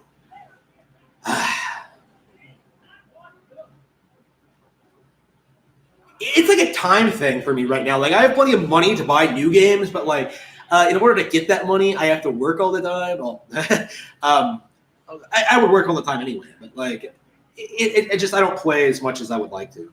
Really. Like right now, I think I'm only playing a couple of hours a day, which is weird because I'm the sort of person who plays like who would generally play like 8, 12 hours a day if like left to my own devices. I would like exercise and stuff like that and eat, but like I would be spending most of my day working playing games. You know?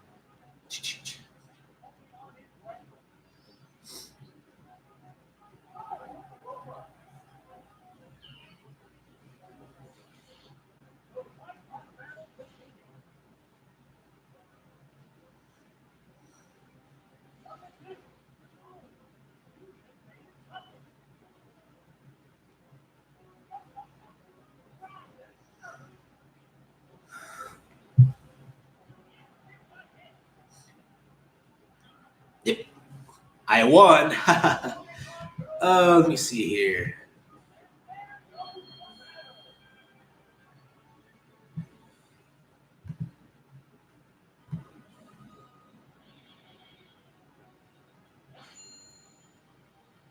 They're gonna get back into playing Dragon Quest XI. That's another one I really need to get back to. Oof.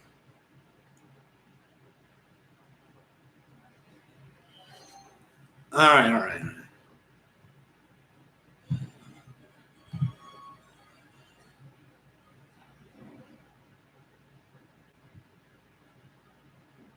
Rocket Grunt. Yeah.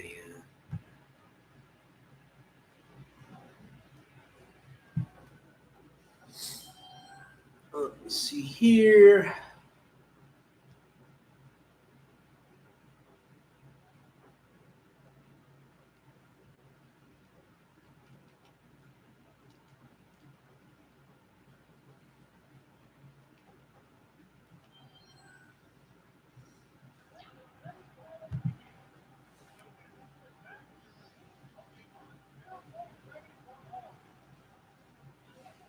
Oof.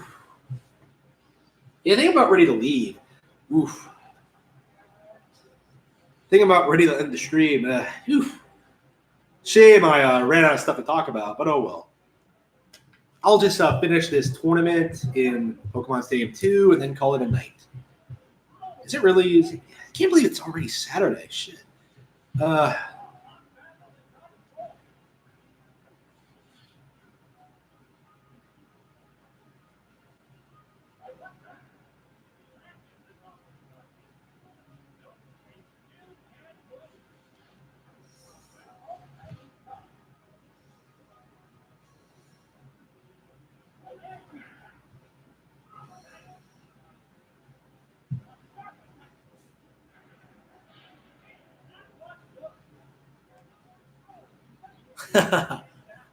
Yep, there we go.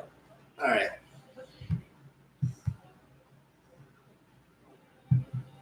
Is Luigi Mansion 3 good?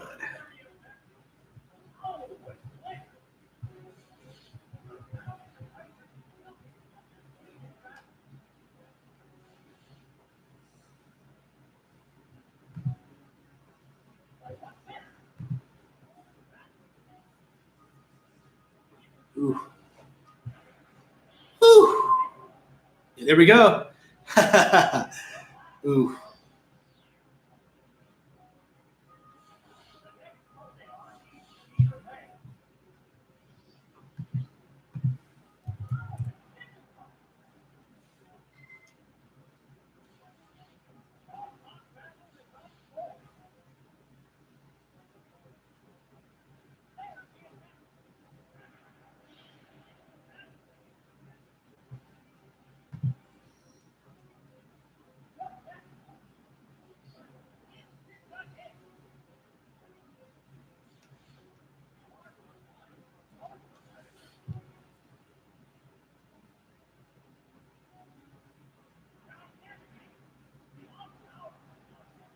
Got it.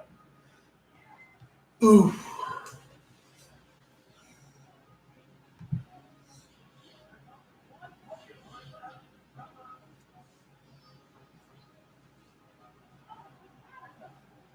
It's right at that up.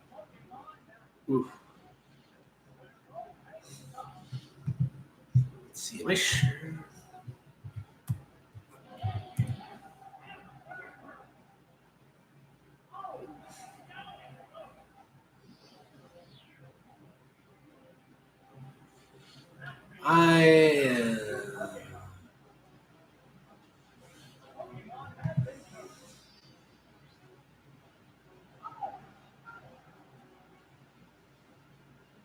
Yeah. I might as well log off here and focus on my gaming. I'll be leaving soon after I finish this cup, but unless anybody has any last story suggestions for me, I think it's time for me to bow out for the night. I was streaming for like almost 2 hours, so that's not too bad. I spent a good portion of that eating. I don't think I'll be doing that again, but all right.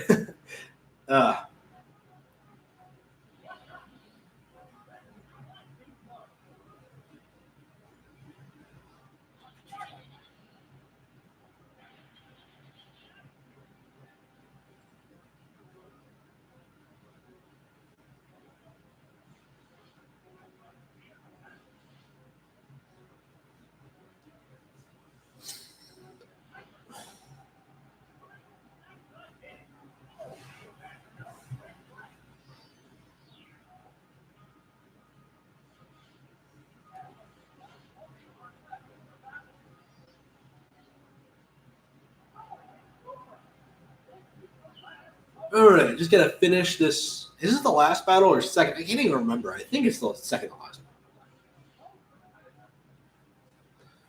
Ooh.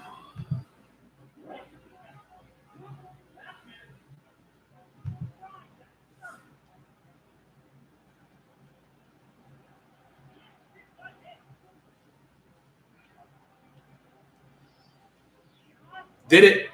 The last Pokemon goes down. Okay. I love the announcer in these games. He's great. Shit. Yep, this is the second to last. All right, one more to go.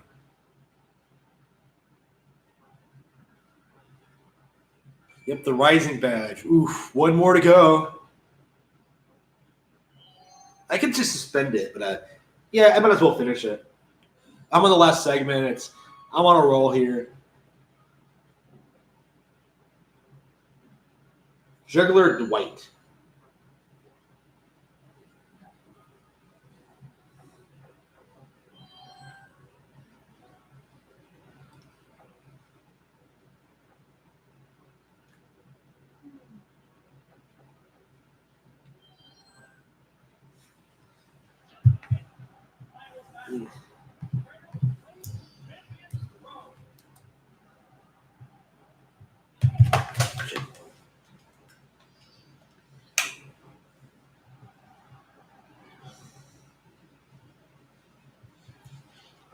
Let me see here.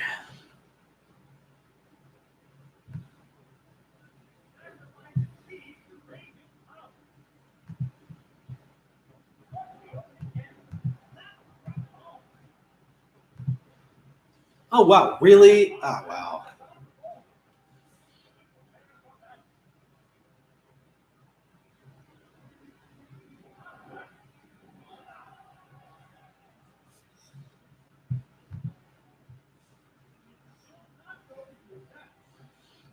We might still have one more rant in the pipeline. I might just record more. I mean, if nothing's going on. Yep. I do have one. Yep, one's on the way tomorrow. So yeah, 30 rants a day. I could manage that. No problem.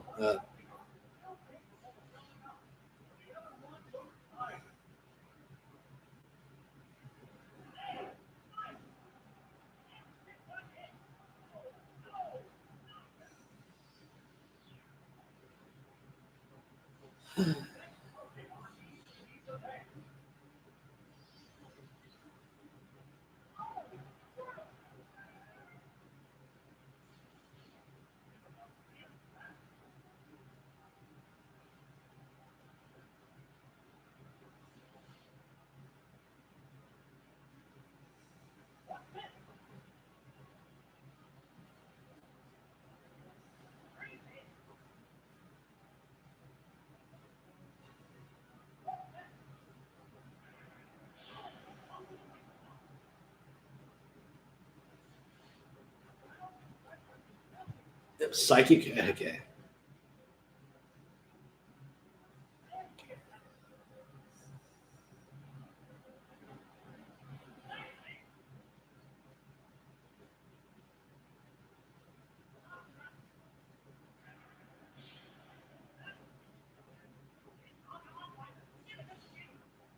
Damn. All right.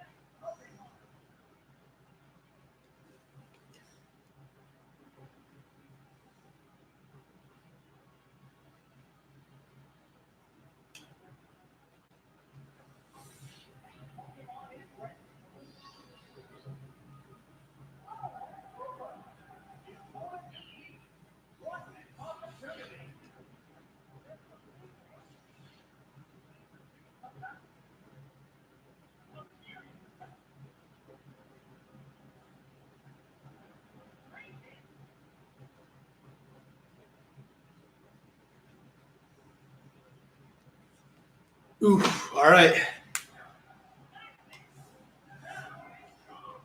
Got him. All right, one more to go, and then we are out of here.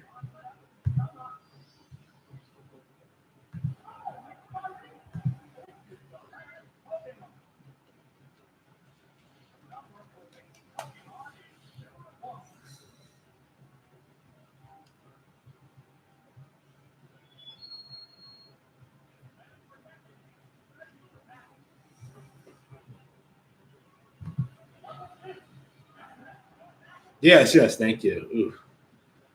Ooh, I gotta. All right. I'm anxious to get going, honestly. Eesh. I've been sitting here for 2 hours.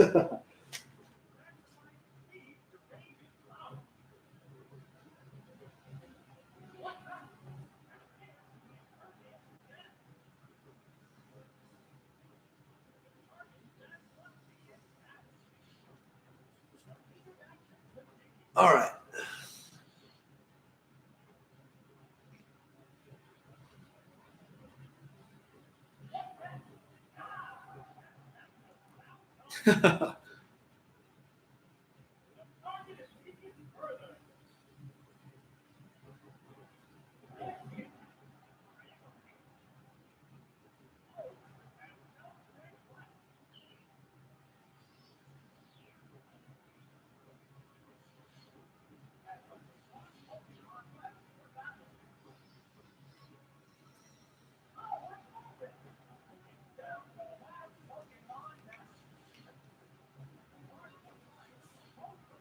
Yep.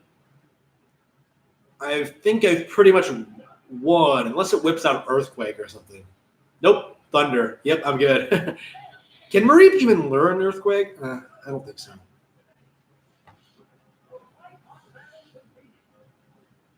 All right, after this, I have 3 more cups to go.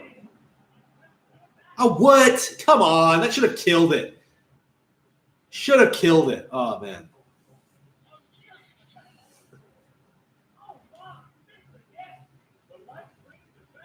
Oh, was that it? It was light screen? All right.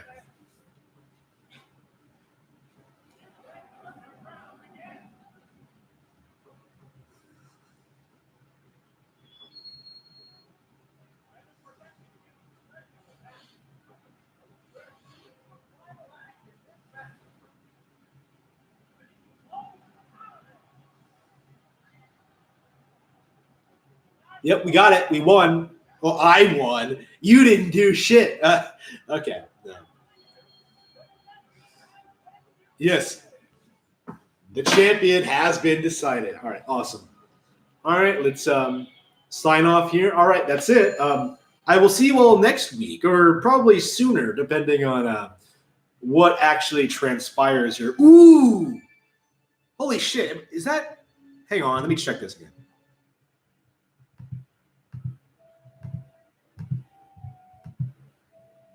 Yeah, November 8th is on a Friday. So we might actually be able I might actually be able to live stream the Death Stranding release backlash. Like, okay. So Death Stranding is coming out on November 8th, and November 8th is on a Friday, and I'm not going to be working that Friday. So we'll be able to cover extensively what is happening here. We will be able to cover everything that's going on with Death Stranding. So I'm really, really looking forward to that. And I'll see you all, next week. We'll talk about Luigi's Mansion 3. And the week after that, Friday, we will be talking about Death Stranding. And I cannot wait for that day. Until then, see you later.